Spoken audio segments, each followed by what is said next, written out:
కిసాన్ ర్యాలీలో రాహుల్ గాంధీ మాట్లాడుతున్నారు. ఇప్పుడు లైవ్ లో చూద్దాం. मजदूरों की सरकार नहीं है। और दूसरा कारण जो बात हर किसान के दिल में है, जो हम बिल लाए थे 2013 में, जब हम बिल लाए थे, उस बिल को जो बीजेपी बदलना चाह रही है उससे भी आपको डर लग रहा है। किसान हिंदुस्तान को शक्ति देता है। आईटी से पहले, उद्योगों से पहले किसान ने नींव रखी थी। हरी क्रांति की और हिंदुस्तान को भोजन दिया। जो भी यहां बना है उस नींव के ऊपर बना है। किसान की मेहनत के, किसान के खून के ऊपर बना है। सच्चाई यह है, आज जब किसान सोता है उसे यह नहीं मालूम कि कल क्या होने वाला है। उसे अपनी जमीन के बारे में नहीं मालूम कब उसकी जमीन उससे छीन ली जाएगी। उसे अपनी बेटी की शादी के लिए पैसा बनाने का डर होता है। डर से रहता है, पूरी जिंदगी डर से काटता है। विदर्भ में मैं गया, कुछ साल पहले सूखा पड़ा था और मैंने इंसेक्टिसाइड की बोतल देखी जिसको पीकर किसान ने आत्महत्या की थी। उसके बच्चे वहां थे, उसकी बीवी वहां थी, उनका भविष्य नहीं था। बुंदेलखंड में सूखा पड़ा, वहां के किसानों के साथ जाके खड़ा हुआ। पलायन हो रही थी, लोग दौड़ रहे थे। मनमोहन सिंह जी की सरकार थी, मनमोहन सिंह जी ने पैकेज भेजा, विदर्भा में पैकेज भेजा। जब भी हम किसान की मदद कर सकते थे, हमने पूरे दिल से मदद की। गेहूं की एमएसपी हमने 540 रुपए से 1400 रुपए की।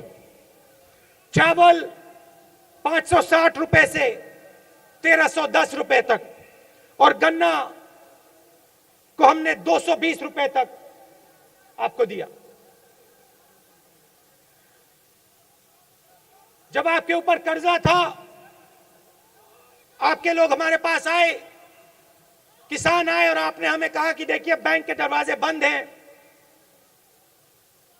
बड़े लोग आसानी से बैंक लोन ले लेते हैं, हम बैंक में जाते हैं, हमें भगा दिया जाता है।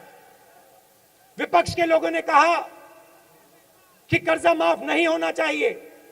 उन्होंने हमसे पूछा कर्जा माफ करने के लिए पैसा कहां से आएगा, और हमने आपको दिखाया 70,000 करोड़ रुपए हमने कर्जा माफ करके आपको दिया। कम ब्याज पर अधिक कर्ज उपलब्ध करके आपको साहूकारों से हमने बचाया। मजदूरों के लिए हम मनरेगा लाए कि उनको भी लगे कि वो इस देश की प्रगति में शामिल हैं। भोजन का अधिकार लाए। जो भी हमने किया, कमजोर लोगों के लिए किया, गरीब लोगों के लिए किया।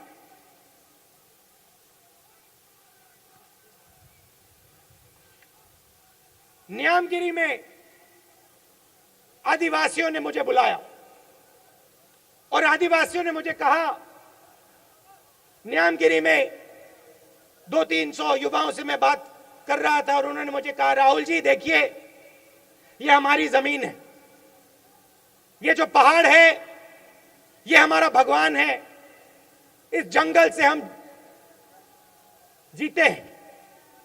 अगर आपने ये जमीन ले ली, अगर आपने ये जमीन उद्योगपति को दे दी, तो हमारा यहां कोई भविष्य नहीं रहेगा। मैंने उनसे कहा, देखिए आपकी लड़ाई कांग्रेस पार्टी लड़ेगी, आपकी लड़ाई मैं लड़ूंगा, और वो लड़ाई लड़कर हम जीते। मगर जीतने से पहले वही लड़के मेरे पास फिर आए। पहली बार उन्होंने मुझे प्यार से बोला था, दूसरी बार वो गुस्से में थे और बंद कमरे में उन्होंने कहा, राहुल जी देखिए, हम आपको सीधा बता देते हैं, अगर आपने ये जमीन वेदांता को दे दी तो वो 400 लड़के जिनसे आप मिले थे वो सब के सब नक्सलाइट बन के हिंदुस्तान के खिलाफ लड़ेंगे। उन्होंने खुला मुझे कहा कमरे में। सच्चाई ये है कि सरकार गरीबों के लिए चलनी चाहिए। किसान अपना खून पसीना देता है, किसान ने हिंदुस्तान की नींव बनाई है और सरकार को किसान को नहीं भूलना चाहिए। मोदी जी गए, विदेश में गए, हिंदुस्तान के प्रधानमंत्री हैं और उन्होंने कहा कि 50 साल का कचरा मैं साफ कर रहा हूं। मोदी जी हिंदुस्तान के प्रधानमंत्री हैं। मुझे यह सुनकर काफी दुख हुआ। सबसे पहले उनको हिंदुस्तान के लोगों की शक्ति नहीं समझ आती। जो आपने पसीना दिया, जो आपने खून दिया पिछले 60 सालों में इस देश को बनाने के लिए, वो उनको दिखाई नहीं देता। और दूसरी बात, ये जो उन्होंने शब्द कहे हैं विदेश में हिंदुस्तान के बारे में, वो ना मोदी जी को शोभा देते हैं और ना प्रधानमंत्री के पद को।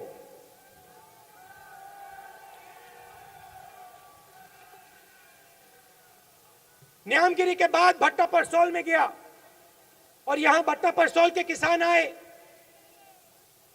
आज उन्होंने सोनिया जी को शॉल दिया, प्रधानमंत्री जी को शॉल दिया। मेरी उनसे पुरानी दोस्ती है, मगर जब मैं पहली बार उनसे मिला था, उन पे ऊपर पुलिस का हमला चल रहा था। उनको डराया जा रहा था, उनको मारा जा रहा था, उनको काटा जा रहा था। क्यों काटा जा रहा था, क्यों मारा जा रहा था? क्योंकि वो अपने हक के लिए लड़ रहे थे, अपनी जमीन के लिए लड़ रहे थे। मायावती जी की सरकार थी, हजारों एकड़ किसान से छीनकर, मजदूर से छीनकर उद्योगपतियों को, बिल्डरों को दिए जा रहे थे। भट्टा परसोल में मैंने पदयात्रा की। एक महिला मेरे पास आई और उसने कहा, राहुल जी मेरी जमीन ले ली, मुझे तो बताया भी नहीं। एक दिन मैं गई, सुबह उठी 4 बजे 5 बजे उठी और मेरे जमीन के चारों ओर रस्सी बंधी हुई थी। एक व्यक्ति वहां खड़े थे, उन्होंने मुझे कहा, भैया ये आपकी जमीन नहीं है, ये तो अब हमारी जमीन है, अब आप यहां से जाइए। हम आपके हक के लिए लड़े थे। 2 साल लगे उस बिल को तैयार करने में। और मुझे याद है जयराम रमेश जी